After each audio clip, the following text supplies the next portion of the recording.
To integrate Authorize Net Webhook setup. Start by understanding what webhooks are and how they work.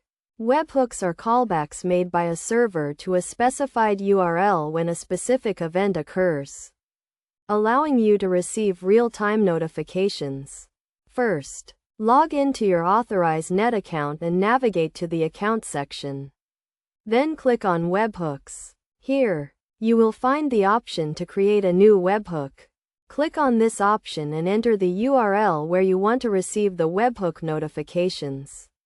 This URL should be able to handle HTTP post requests. Next, select the events for which you want to receive notifications.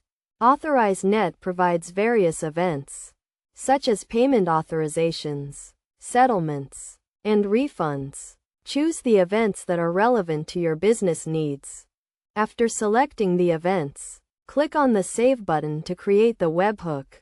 Authorize Net will then send a verification request to the specified URL. Your server should respond with a 200 OK status code to verify the webhook. Once the webhook is verified, Authorize Net will start sending notifications to your server.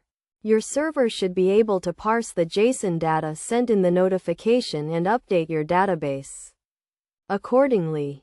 To handle webhook notifications securely, use HTTPS protocol and validate the signature of each notification.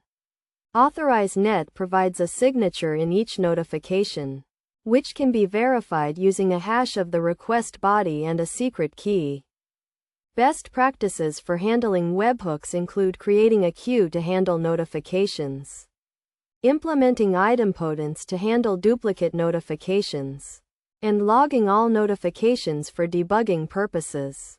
By following these steps and best practices, you can successfully integrate Authorize Net webhook setup and receive real-time notifications for various events.